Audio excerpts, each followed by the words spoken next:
আসসালামু আলাইকুম, সকলে কেমন আছেন? আশা করি ভালো আছেন। ওয়ালটন তাদের একটি নতুন স্মার্টফোন লঞ্চ করে দিল, ওয়ালটন Xanon X20। এই স্মার্টফোনটিতে বেশ কিছু অফার করছে ওয়ালটন। মিডিয়াটেক হেলিও G99 এর মতো powerful gaming chipset, 120 hertz refresh rate display এবং 50 মেগাপিক্সেল ট্রিপল ক্যামেরা। এই স্মার্টফোনটি খাতা কলমে আমরা অনেক কিছু দেখতে পাচ্ছি, তবে রেগুলার কাজবাজে কেমন পারফরমেন্স করে এই স্মার্টফোনটি তা বিস্তারিত জানাবো আজকের ভিডিওতে। আপনাদের সাথে রয়েছে আমি স্বাধীন। চলুন ভিডিওটি শুরু করা যাক। ওপেন করলে পেয়ে যাচ্ছি একটি 80 ওয়াটের ফাস্ট চার্জার এবং রয়েছে একটি A2 type C USB charging cable এবং একটি সিলিকন ব্যাক কভার যা যথেষ্ট কোয়ালিটিফুল এবং রয়েছে একটি প্রোটেক্টর গ্লাস এবং রয়েছে সিম ইজেক্টর পিন এবং রয়েছে কিছু ইউজার ম্যানুয়াল বুক এবং সর্বশেষে পাচ্ছি ওয়ালটন Xanon এই স্মার্টফোনটি।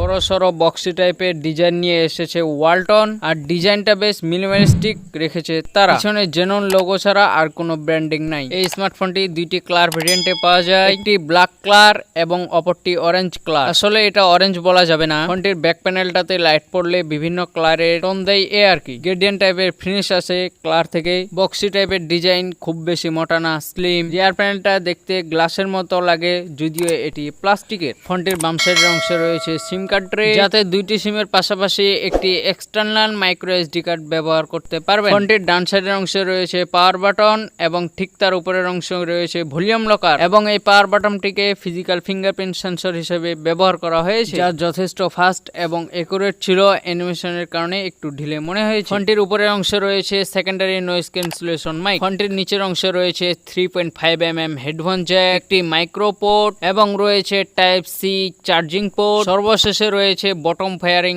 Speaker grill. সাউন্ড কোয়ালিটি আমাদের কাছে বাজেট বিবেচনায় বেশ ভালোই লেগেছে এবং 100% সাউন্ড দিয়ে প্রকার প্রবলেম ফেস করেনি। ফোনটির ব্যাক প্যানেলে রয়েছে ট্রিপল ফ্ল্যাক্স এবং দুইটি ক্যামেরা বাম। ফোনটির ফ্রন্ট প্যানেলে থাকছে একটি পাঞ্চল যুক্ত ডিসপ্লে সিন এবং সাইড বেজেল আন্ডার 20K এর ভিতরে ঠিকই আছে, তবে পাঞ্চলের সাইজটি আমার কাছে একটু বেশি বলে মনে হয়েছে এবং এই পাঞ্চলে বসানো হয়েছে ডাইনামিক ক্যাপসুল। আইফোনে বসানো এই ডাইনামিক ক্যাপসুল কলিং, চার্জিং এবং মিউজিক প্লে করার সময় এই ডাইনামিক ক্যাপসুল আপনার চোখে পড়বে, যেটি আপনাকে অন্যরকম এক্সপিরিয়েন্স দিবে। বলতে পারেন যে গরিবের আইফোন।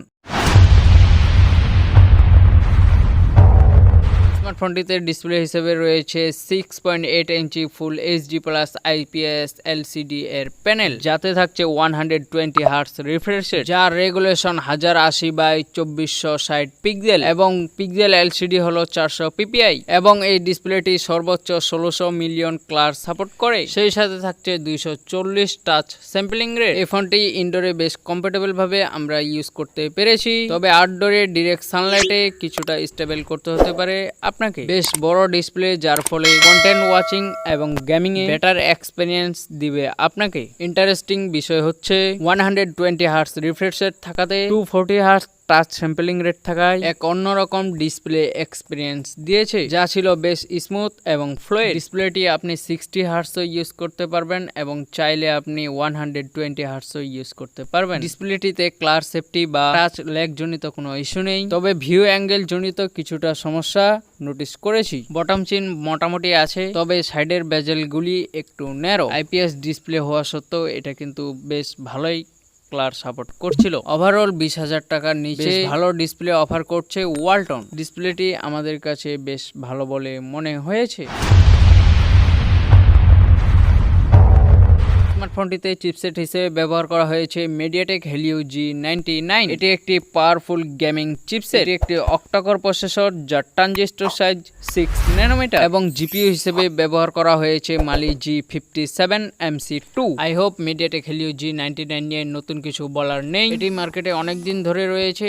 এটি যথেষ্ট রিলায়েবল একটি চিপসেট, বিশেষ করে এর হিটিং ইস্যু কম্পারেটলি অনেক কম ছিল। আমরা ডেইলি ইউজ করেও এই ফোনটির দারুণ এক্সপিরিয়েন্স পেয়েছি। ট্রানজেকশন খুবই এক্সপিরিয়েন্স ছিল, মাল্টিটাস্কিং এবং অ্যাপ ওপেনিং এবং ক্লোজিং টাইম খুবই চমৎকার পারফর্ম করেছে। এই ফোনটির র্যাম ম্যানেজমেন্ট নিয়ে আমার কিছু প্রত্যাশা ছিল, কারণ খেয়াল করে দেখেন পিছনে মাত্র 3টা অ্যাপ অ্যাক্টিভ রয়েছে, তারপরেও অর্ধেকের বেশি র্যাম কিন্তু সে অক্ষপায় করে বসে রয়েছে। বেশ কিছু ভারী অ্যাপস ব্যাকগ্রাউন্ডে রেখে সুইচ করে করে আমরা এই স্মার্টফোনটি দিয়ে চালাতে পেরেছি। কোনো অ্যাপ সুইচ করতে দেখিনি এবং কোনো প্রকার ল্যাগ পাইনি। আমরা এই স্মার্টফোনটির আন্ড্রয়েড টেস্ট করেছি, আমাদের টেস্টে এসেছে 3,82,481 এবং গিগবেঞ্জে সিঙ্গল করে স্কোর এসেছে 697 এবং মাল্টি করে স্কোর এসেছে 1,794। ওয়ালটন দাবি করছে এটি একটি গেমিং সেন্ট্রিক মোবাইল, যার ফলে স্মার্টফোনটি দিয়ে আমরা গেমিং টেস্ট করি, যার মধ্যে আমরা 3টি পপুলার গেম প্লে করতে পেরেছি।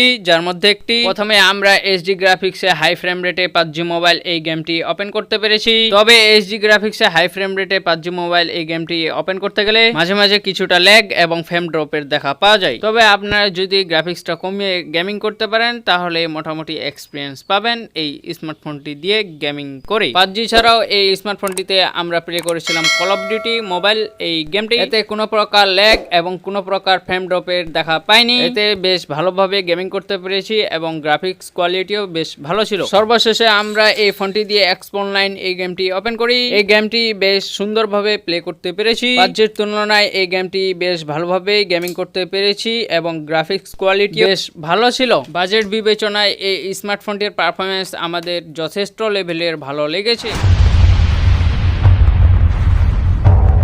ফোনটিতে অপারেটিং সিস্টেম হিসেবে রয়েছে অ্যান্ড্রয়েড 13 ভার্সন এবং ইউআই হিসেবে রয়েছে ডিডো ওএস এবং এই ওএস বা ইউআইটা যদিও আহামরি কাস্টমাইজ না, ইনিশিয়ালি দেখতে এটাকে স্টক ইউআই লাগে, তবে এটাতে বেশ কিছু এক্সট্রা ফিচার অ্যাড করা হয়েছে। ফর এক্সাম্পল সাইডবার থেকে অ্যাপ ওপেন করা যায় সেরকম ফিচার ব্যবহার করা হয়েছে। অ্যাপ লক, চিলড্রেন স্পেস, তারপর হচ্ছে mobile guardian, app clone, antitheft, touch screen, উইজেট বক্স এবং স্মার্ট টাচ। এই প্রত্যেকটা ফিচার্স কিন্তু আপনার পার্সোনাল লাইফে অনেক কাজে লাগবে। এতে ফ্রি ইনস্টল অ্যাপের সংখ্যা কমেই ছিল, নেই বললেই চলে। যদি প্রয়োজন না থাকে আপনি আনইনস্টল করে নিতে পারেন। এভারেজ ভাবে বলতে গেলে এর ইউআই আমাদের কাছে ভালোই লেগেছে। স্মার্টফোনটিতে রয়েছে 5000 এমপিআরের ব্যাটারি। আপনি যদি নর্মাল ইউজ করেন ব্যাটারি ব্যাকআপ পাবেন প্রায় 1.5 দিনের মতো, এবং আপনি যদি হেভি ইউজ করেন তাহলে ব্যাটারি ব্যাকআপ পাবেন প্রায় 1 দিনের মতো। স্মার্টফোনটির সাথে রয়েছে একটি 80 ওয়াটের ফাস্ট চার্জার। এই চার্জারটি দিয়ে ফোনটি 0 থেকে 100% চার্জ হতে সময় লাগে প্রায় 2 ঘন্টার মতো।